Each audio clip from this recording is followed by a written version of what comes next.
L'avant-dernier élément, c'est celui qu'on appelle l'homme spirituel. L'homme spirituel est un peu au-dessus, un tout petit peu au-dessus de l'homme mature. L'homme spirituel. Ha! Karavokele Davos. L'homme spirituel. Quelqu'un peut écrire avec moi? L'homme spirituel. On dit le spiritual man, c'est ça? L'homme spirituel, c'est un niveau très élevé. Tout le monde peut ne pas atteindre l'étape de l'homme spirituel. Toute ta vie spirituelle, toute ta vie chrétienne, tu peux ne pas atteindre l'homme spirituel.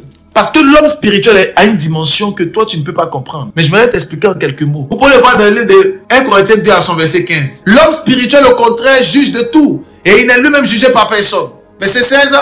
Car qui a connu les pensées du Seigneur pour l'instruire? Or, nous avons la pensée de Christ. Ma prière, c'est que tu puisses avoir la pleine révélation de cet enseignement. La pleine révélation de l'homme spirituel. Que tu puisses lire ce texte encore. Parce que je ne peux pas t'expliquer là, tu ne comprendras pas. Il faut que tu ailles relire. La Bible dit ici, oh, je prie que ton esprit s'ouvre. Your minds, your spirit, que ton esprit s'ouvre. La Bible dit, l'homme spirituel juge de tout. Quand on parle de juge de tout ici, on fait allusion à la connaissance. Juger ici, ce n'est pas le fait de pouvoir opprimer son prochain. Non. Juger, c'est le fait de pouvoir connaître les choses. Et la Bible dit lui-même, il n'est jugé par personne. Ça veut dire que lui-même, on ne le connaît pas. Pourquoi? Parce que parlant du Saint-Esprit, la Bible dit, on ne sait pas d'où il part, on ne sait pas d'où il vient. L'homme spirituel, tu ne peux pas le discerner. C'est impossible. L'homme spirituel est indiscernable. Parce que là où tu penses que tu vas l'attraper là-bas, il ne sort plus là-bas. Là où tu penses qu'il vient de là-bas, il n'est pas de là-bas. L'homme spirituel, tu ne peux pas le discerner. Tu dis, ah, lui, je sais qu'il aime manger le chocolat. Aujourd'hui, tu lui donnes le chocolat, il dit, non, il ne mange pas. Lui, il a envie de manger la viande. Mais toi, tout le temps, tu prends du chocolat, mais aujourd'hui, j'ai pas envie. Il peut se lever le matin, il n'a pas envie de saluer quelqu'un. L'homme spirituel est indiscernable. C'est-à-dire que l'homme spirituel, il est comme l'esprit de Dieu. On ne sait pas d'où il part et on ne sait pas d'où il vient. On ne sait pas. Il est complètement spirituel. L'homme spirituel n'est pas paranoïaque. Non. L'homme spirituel est conscient, mais il est spirituel. Il est tellement conscient de la vie spirituelle qu'il marche spirituellement. Il n'est plus parmi les hommes. Il est parmi les hommes, mais il est spirituel. Il est dans le monde, mais il ne fait pas partie du monde. Et ça, c'est une dimension que tout le monde ne peut pas avoir. Impossible. C'est une dimension de l'homme spirituel.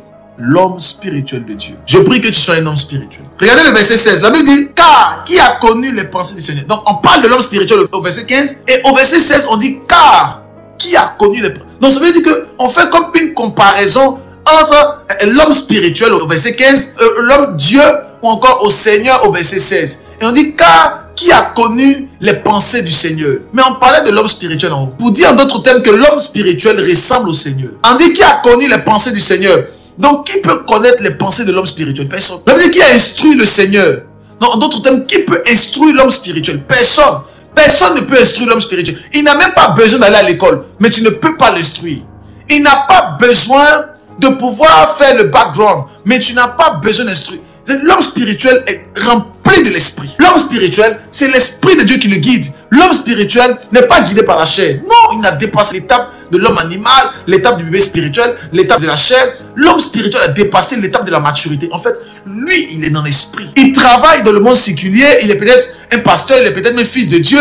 Il fait tout ce que tout le monde peut faire. Mais il est indiscernable et il discerne tout.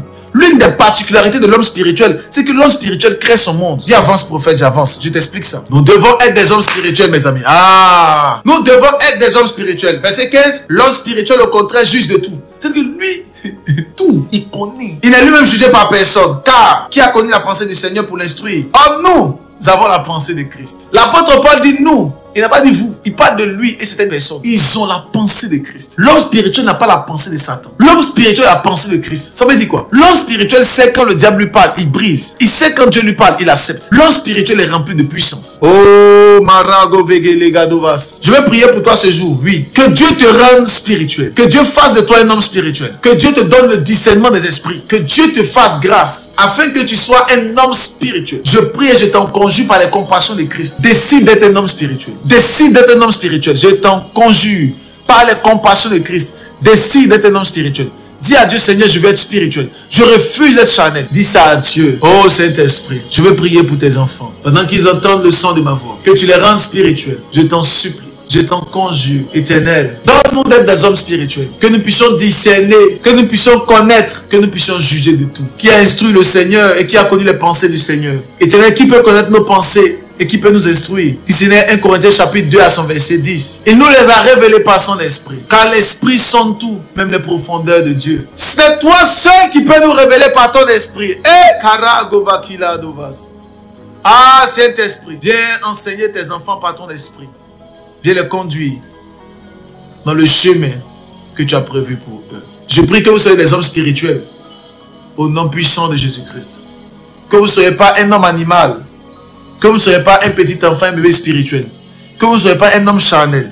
Que vous ne soyez pas à l'étape de l'enfance. Mais que vous soyez à l'étape de la maturité. À l'étape de l'homme spirituel. Pour la gloire de l'Éternel. Il y a une dernière dimension.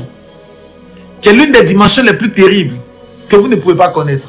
Mais que je réserve pour une prochaine fois. Que Dieu vous bénisse. Que sa grâce demeure sur vous. Que sa main ne cesse de couler de votre vie. C'était le prophète Ange Josaphat. Serviteur devant l'Éternel. Que Dieu vous bénisse abondamment.